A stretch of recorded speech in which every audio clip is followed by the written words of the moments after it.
In this video, we said we are going to do an example of sidereal time and mean time. So this is the example. I have chosen to do it on this same slide because I wanted to maintain this equation. I just wanted to keep this equation fresh in your heads. Let's see now. Okay, let me not say example. We are going to do a couple of examples of this. So this is what we are going to do. We are asked to find the relationship on what? On April 21. Let's just come up with a relationship on April 21. You see what I mean. So the first one is this. We know that on March 22, what is the situation on March 22? Situation on March 22 at noon. This is very important because I'm going to keep emphasizing this. At noon. On March 22 at noon. So remember, I'm saying at noon. I'm not saying any other time. On March 22 at noon, what is the situation? My situation is 0 hours sidereal time will be equal to 12 hours mean time. Isn't it? So now we are asked to find the mean time. Okay, not like mean time. We are now asked to find when sidereal time will be 0 on what?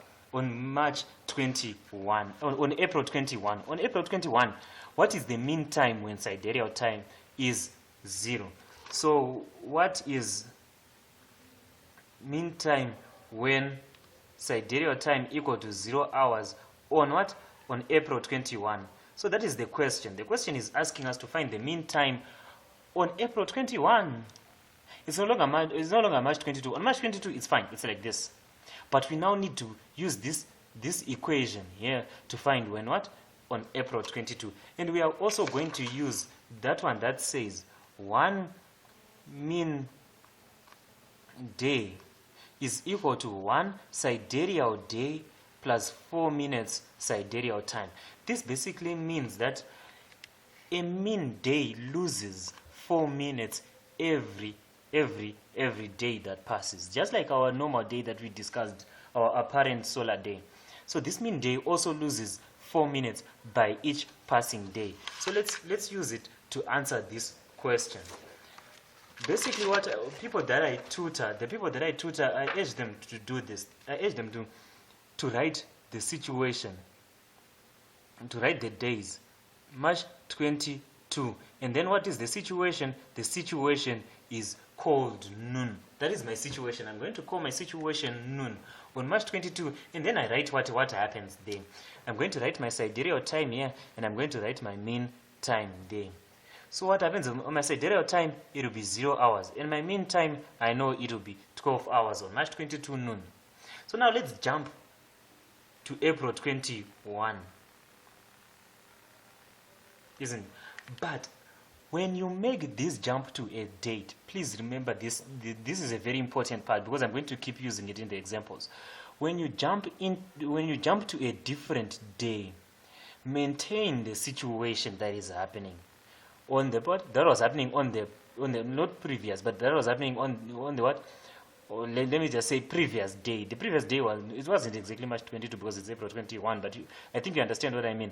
The previous situation was what? Was noon. So when I'm jumping from March 22 to April 21, because that is where the question is asking about this one. So now, since the question is asking about this one, I'm going to jump to noon as well. So let me jump to April 21, but the situation that I'm going to maintain is noon. I'm going to maintain the noon. You're going to see where these situations are going to be very useful for you to calculate some of these times. But I know that I've jumped to noon. So the sidereal time, since I've jumped to noon, I've maintained the situation. What happens in these situations, isn't it? When I've maintained them like this, the sidereal time does not change. So here the sidereal time will be 0 hours. Because when I maintained my what? My noon, let me say my noonness. When I maintained my noonness, the sidereal clock did not change. It was just it's also going to be 0 at April 21 noon. But the mean time has changed because of this jump. I jumped days. When I jumped days to this situation, every day the mean clock loses 4 minutes. So when I'm jumping from March 22 to April 21, how many days are there? There are 30 days. And there are 30 days. So this one per every day of these was losing 4 minutes. So in total, this one would have lost minus 2 hours, because every day it loses 4 minutes. So total of 30 days, it loses 2 hours. So what is the situation here now? When does this occur? The 0 hours, when does it occur? It occurs now here at what? At 10 hours. So this noon, don't think of this noon as in the sun is in the sky, it's noon. No, I'm just maintaining a situation called noonness. The noonness, when the noonness, that situation called noon occurred, this was the situation, isn't it? When that same situation occurs, I maintained it here, isn't? Not the physical situation, isn't the physical situation of the physical situation of what do you call this, of the sun being noon, being up in the sky. Not that noon, that's not the one that we're talking about.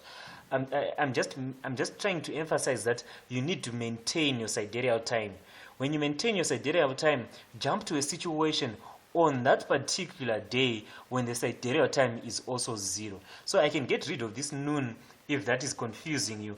And then just deal with this part here to say, when you're moving from a day, from our origin day, because this day gives us our origin. This is called the origin because we know what exactly is happening. On March 22 at noon, we know that this is 0 hours and this is 12 hours. We know that. So now when you're going to a day, when you're going to a different day, jump to a situation where the sidereal clock remains 0 hours. When it remains 0 hours, but the days, this mean time is lost 4 minutes every day. There are 30 days, so this mean time is lost 2 hours. So this one is now at 10 hours. So the 0 hours for the sidereal time is now coinciding with 0 hours mean time on April 21. So in April 21, 0 hours ST is equal to 10 hours mean time. Then we are asked for September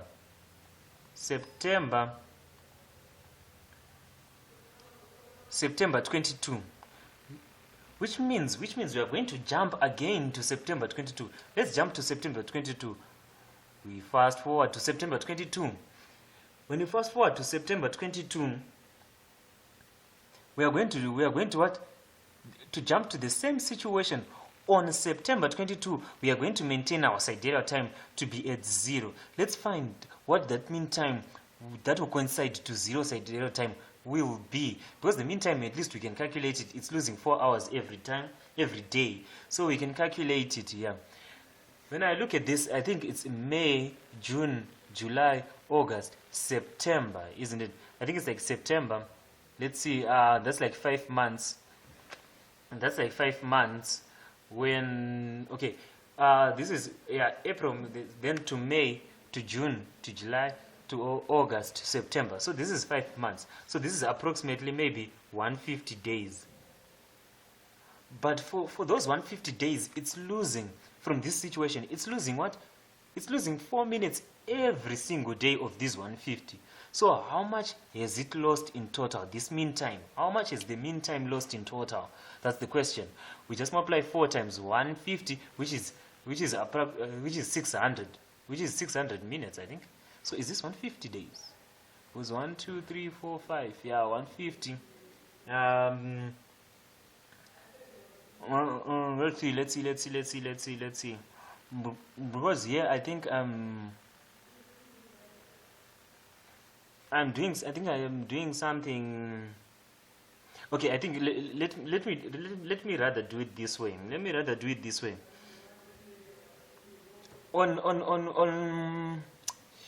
Okay, let's see.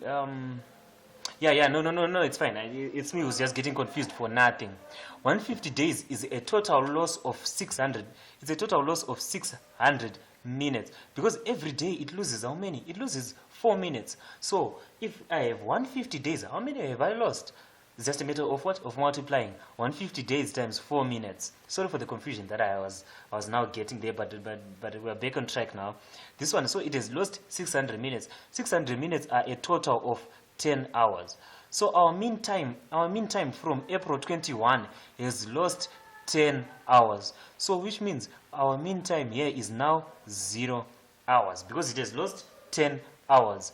So the zero sidereal time on September 22 occurs when our mean time is 0. So it basically means it occurs at midnight, because at midnight that's when our mean time will be 0. So this is a good example. It actually stresses a good point that I want to emphasize.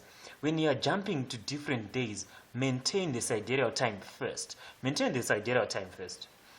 You're jumping from 0 sidereal time, so jump to 0 sidereal time and just see what happens to mean time. Subtract the number of hours. I'm jumping again to another time. I'm maintaining my sidereal time, 0 hours, and see what coincides with that 0 hour sidereal time.